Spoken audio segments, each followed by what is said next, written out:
प्यारे विद्यार्थियों, मैं Sunil Kumar Gupta, assistant professor geography, government girls college Bayana. आज हम आपके समक्ष जो मोबाइल स्क्रीन पर लाए हैं भारत के मानचित्र हैं, और भारत के मानचित्र में विभिन्न शेडिंग्स से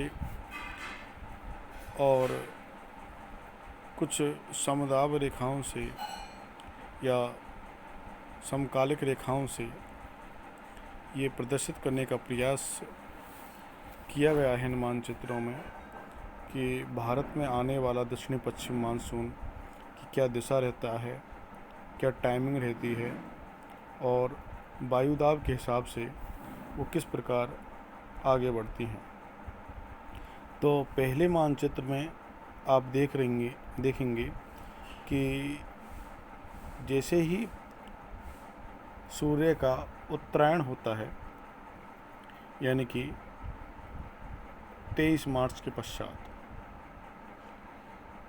उत्तर भारत में या उत्तरी गोलार्ध में गर्मी का प्रभाव बढ़ने लगता है और वायुदाब न्यून होने की स्थिति बनती जाती है। जैसे जैसे समय गुजरता है, अप्रैल, मई और जून में जैसा कि आपको पता है 21 जून को सूर्य कर्क रेखा पर लंबवत चमकता है। तो जून के आसपास या जून वाले महीने में पश्चिमी भारत और पश्चिमी भारत के पश्चिम में पाकिस्तान, अफ़गानिस्तान अधिक तप्त होने के कारण न्यून वायुदाब की स्थिति उत्पन्न हो जाती है। लेकिन इसी समय जो उच्च तापमान है उसके कारण ITCZ की स्थिति भूमध्य रेखा से खिसक करके और हिमालय के दक्षिण में तक पहुंच जाती है। और ITCZ क्या होता है? ITCZ ये इंटर ट्रॉपिकल कन्वर्जेंस जोन होता है, अंत उष्ण अभिसरण क्षेत्र होता है। ये न्यून वायुदाब का क्षेत्र होता है जो सामान्यतः भूमध्य रेखा के आसपास होता है, लेकिन ये इसकी कटिबंधीय स्थिति है। लेकिन तेज़ गर्मी के कारण इसकी जो वास्तविक स्थिति है वो उत्तर भारत में हिमालय के दक्षिण में या हिमालय के नीचे लगभग 23 डिग्री से 25 डिग्री उत्तरी अक्षांश के मध्य पहुंच जाती है। इस कारण यहाँ इस एरिया में और अभिसरण क्षेत्र बन जाता है, यानी कि न्यून वायुदाब का क्षेत्र बन जाता है। इस कारण हवाएं हिंद महासागर में पनपे उच्च वायुदाब से, आप इस मानचित्र में देख रहे हैं, उच्च वायुदाब से और निम्न वायुदाब की तरफ जाने लगती हैं। ये सामान्यतः नियम है हवाओं का कि हवाएं उच्च वायुदाब से, हाई प्रेशर से और लो प्रेशर की तरफ जाती हैं, चाहे वो इधर हो चाहे वो इधर हो, चाहे वो इधर हो। हवाएं हमेशा उच्च वायुदाब से और न्यून वायुदाब की तरफ जाती हैं, high pressure to low pressure. ये सामान्यतः नियम है। वैसे ही ये नियम यहाँ भी कारगर होता है कि हवाएं उच्च वायुदाब से और निम्न वायुदाब की तरफ जाती हैं, लेकिन यहाँ ये मध्य में विषुवत रेखा है 0 डिग्री। विषुवत रेखा से गुजरने के कारण हेरल एक बहुत बड़े भूगोलविद हुए थे, उन्होंने नियम निकाला। हेरल का नियम कहलाता है कि हवाएं उत्तरी गोलार्ध में अपनी दाईं तरफ मुड़ जाती हैं और दक्षिणी गोलार्ध में बाईं तरफ मुड़ जाती हैं। तो इसी नियम को ध्यान में रखकर हमें देखेंगे कि हवाएं यहाँ पर जैसे ही ये उच्च वायु दाब से हम यहाँ ले लेते हैं, ये 0 डिग्री है, तो हवाएं यहाँ इस एरिया में HP हाई प्रेशर है। जैसे ही ये हवाएं उच्च वायु दाब से, और माना कि यहाँ पर लो प्रेशर है, तो हाई प्रेशर से लो प्रेशर की तरफ यदि जाएंगी, लेकिन मध्य में भूमध्य रेखा है, भूमध्य रेखा को जैसे ही क्रॉस करेंगी तो ये हवाएं अपनी, अभी मैंने जो बताया था आपको, दाईं तरफ मुड़ जाती हैं। तो हवाएं इस ढंग से इस तरफ मुड़ जाएंगी, दाईं तरफ मुड़ जाती हैं। हवाएं डायरेक्ट उत्तर में नहीं जाएंगी, हवाएं इधर की तरफ मुड़ जाएंगी, दाईं तरफ मुड़ जाएंगी अपने उत्तर में। ये सामान्यतः नियम है। इस नियम को फॉलो करते ही हमें देखें कि यहाँ पर इस मानचित्र में देखें, अपन इस मानचित्र में जो आपके सामने है, कि ये गर्मी के दिन है और तप्त मौसम है। यहाँ पर 0 डिग्री है, जैसा कि आपको पता है कि भारत 8 डिग्री 4 मिनट से और इसका उत्तरी विस्तार चालू होता है 37 डिग्री 6 मिनट तक, यहाँ तक। तो जैसे ही हवाएं यहाँ से इसको क्रॉस करेंगी तो हवाएं अपनी दाईं तरफ मुड़ जाएंगी। हवाएं दाईं तरफ मुड़ने के कारण जैसे ही हवाएं यहाँ से और अपनी दाईं तरफ मुड़ेंगी तो ये दक्षिण के जो हिस्सा है भारत का, उससे टकराएंगे।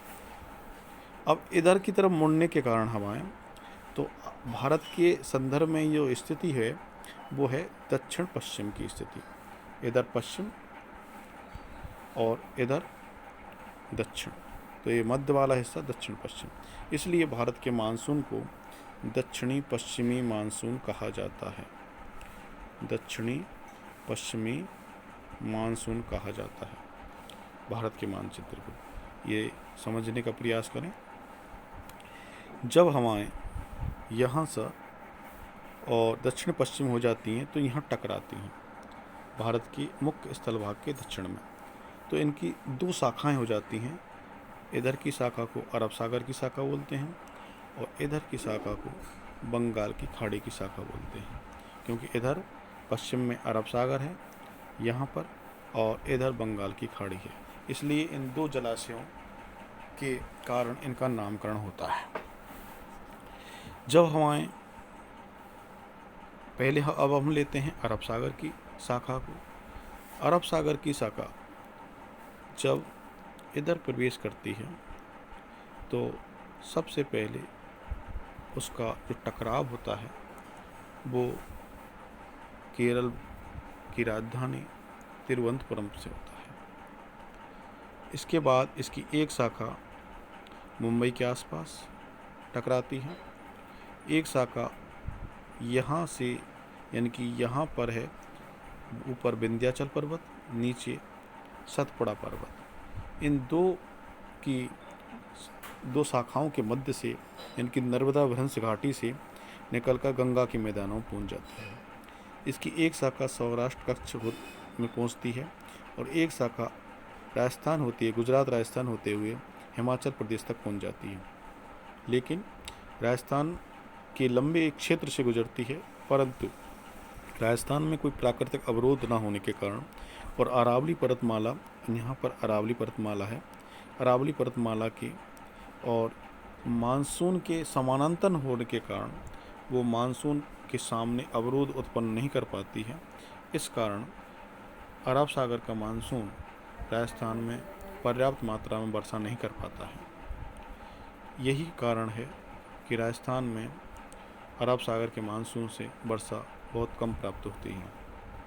लेकिन राजस्थान को छोड़ करके हम अन्य राज्यों की बात करें तो आपको ये पता है कि यहाँ पर है पश्चिमी घाट। जब ये शाखा और पश्चिम यहाँ से पहुँचती है, पश्चिमी घाट पर टकराती है, तो पश्चिमी घाट का एक प्राकृतिक अवरोध के कारण और वो मानसून को रोक पाती है। मानसून को रोकने के कारण पश्चिमी घाट के पश्चिम में, यानी कि इस एरिया में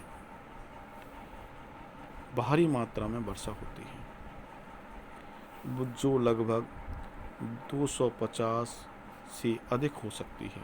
300-400 सेंटीमीटर तक वर्षा होती है, भारी मात्रा में वर्षा होती है। लेकिन दूसरी तरफ देखें तो, जैसे कि हमें देखें कि दूसरी तरफ कि यहाँ पर जैसे मुंबई, यहाँ पर मुंबई है और मुंबई में लगभग 200 सेंटीमीटर वर्षा होती है। लेकिन इसके लगभग 160 किलोमीटर पूर्व में पुणे है, यानी कि यहाँ पर मुंबई है और इधर है पुणे। दोनों एक ही अक्षांश पर हैं लगभग, लेकिन यहाँ पर लगभग 200 सेंटीमीटर वर्षा होती है, पुणे में 50 से 60 सेंटीमीटर वर्षा होती है। ऐसा क्यों? तो ऐसा इसलिए है क्योंकि यहाँ पर पश्चिमी घाट को जब ये मानसून टकराता है तो इधर की तरफ और तीव्र वर्षा करता है पश्चिम की तरफ। लेकिन जब मानसून पश्चिमी घाट से टकराकर और पश्चिमी घाट के पूर्व में उतरता है इधर की तरफ, तो इसमें से आर्द्रता समाप्त हो जाती है। इसलिए ये जो क्षेत्र है, इस पर ये जो क्षेत्र है इधर वाला, ये वृष्टि छाया क्षेत्र कहलाता है। रेन शेडो एरिया वृष्टि छाया क्षेत्र कहलाता है। और यहाँ पर वर्षा कम होती है क्योंकि मानसून ने अपनी आर्द्रता पश्चिम घाट के पश्चिम की तरफ ही समाप्त कर दी है। तो इसकी आर्द्रता समाप्त होने की वजह से और पश्चिमी घाट के पूर्व में वर्षा कम होती है। इसके बाद हम देखेंगे कि जब ये मानसून आगे बढ़ता है तो इस एरिया में बहुत कम वर्षा करता है, यानी कि गुजरात में, राजस्थान में, मध्य प्रदेश में। लेकिन पश्चिम घाट के पश्चिम में अधिक वर्षा करता है। इसके बाद हम बंगाल की खाड़ी का मानसून देखेंगे। बंगाल की खाड़ी का मानसून इधर आगे बढ़ता है और यहाँ पर म्यांमार में अराकानयोमा पर्वत श्रेणी से टकराता है। अराकानयोमा पर्वत श्रेणी की एक शाखा टकरा करके और भारत के पूर्व में प्रवेश कर जाती है। इसकी एक शाखा ब्रह्मपुत्र घाटी में पहुंच जाती है, एक शाखा इधर गंगाई के मैदानों में पहुंच जाती है। यहाँ पर आप इसको देखेंगे कि, और मैं इसको जूम करके बताता हूँ कि सबसे पहले हम ऐसी जगह को देखें जो आप कई बार पढ़ चुके हैं, मेघालय। मेघालय में 3 पहाड़ियाँ हैं, गारो, खासी और जयंती। इस प्रकार 3 पहाड़ियाँ हैं। पहली गारो पहाड़ी, दूसरी खासी पहाड़ी और तीसरी है ये जयंती पहाड़ी। ये 3 पहाड़ियाँ हैं। तो मैं आपसे इन 2 पहाड़ियों के बीच में चर्चा करूं कि ये गारो और खासी पहाड़ी, पहली गारो, दूसरी मध्य में जो है खासी पहाड़ी।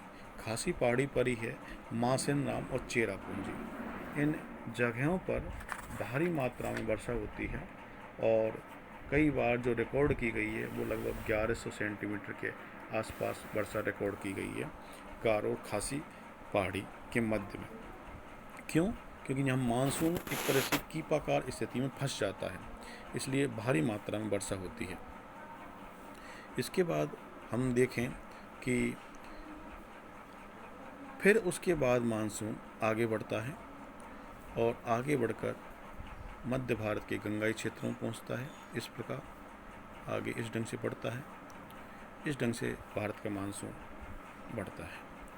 और जैसे जैसे पूरब से, भारत की मानसून की विशेषता है कि जैसे जैसे मानसून पूरब से पश्चिम की तरफ जाएगा तो इसमें आर्द्रता कम होती जाएगी, वर्षा भी कम होती जाएगी। तो पूरब से पश्चिम जाने पर, इधर की तरफ जाने पर इधर की तरफ जाने पर वर्षा जैसे यहाँ अधिक या कम या कम या कम होती जाएगी। जैसे अब आपको मैं बताता हूँ कि जैसे कि पटना में 150 सेंटीमीटर वर्षा होती है। पटना है बिहार में 150 सेंटीमीटर होती है। जैसे इसके बाद हम देखें कि इसके उत्तर प्रदेश में इलाहाबाद जगह पर और लगभग 70 से 80 सेंटीमीटर वर्षा हो रही है। आगरा में यहाँ पर लगभग 50 से 55 सेंटीमीटर वर्षा हो रही है। उसी प्रकार आगे बढ़ता है पंजाब की तरफ। पंजाब में लगभग 40 से 50 सेंटीमीटर वर्षा हो रही है। तो इस प्रकार हम देख रहे हैं कि जैसे जैसे हम आगे बढ़ रहे हैं यानी पूरब से पश्चिम की तरफ जा रहे हैं, वर्षा की मात्रा में कमी होती जा रही है। उसी प्रकार हम दक्षिण से उत्तर की तरफ बढ़ें तो वर्षा की मात्रा में कमी होती जाती है। तो ये सामान्यतः भारतीय मानसून की विशेषता है कि पूरब से पश्चिम और दक्षिण से उत्तर जाने पर वर्षा की मात्रा में कमी आती जाती है। अब आप इस मानचित्र में देख सकते हो कि भारत जो वर्ष भर में वर्षा प्राप्त करता है उसकी स्थिति क्या है। तो जैसा कि आपको इस मानचित्र में और एक काला काला जो एरिया दिखाई दे रहा है वो अधिक वर्षा प्राप्ति वाला क्षेत्र है। तो यहाँ इस एरिया में जो कि पश्चिमी घाट का पश्चिमी क्षेत्र है और इधर मेघालय का पठारी क्षेत्र, गारो खासी जयंती वाला क्षेत्र पूर्व उत्तर में। जैसे अब आप ये देखेंगे कि ये जैसे जैसे डार्कनेस इधर की तरफ ज़्यादा है तो इधर वर्षा कम अधिक प्राप्त हो रही है। जैसे जैसे हम इधर की तरफ जा रहे हैं वर्षा की कमी आ रही है, यानी कि सैडनेस में और जो गहराई है अथवा उसकी सघनता है वो कम होती जा रही है। हम मध्य प्रदेश के आगे बढ़ेंगे, राजस्थान में थार के मरुस्थल में वर्षा बहुत ही न्यूनतम होती है। तो इस प्रकार और इधर आप ऊपर देखोगे हिमाचली क्षेत्र है श्रीनगर के उत्तर में। तो ये एरिया ऐसे हैं जहाँ वर्षा की मात्रा या वर्षा की प्राप्ति में कमी आती जाती है। तो इस प्रकार आज हमने वर्षा के संदर्भ में और ये अध्ययन किया। आगे हम वर्षा के लौटने के संबंध में आपको जानकारी प्रदान करेंगे।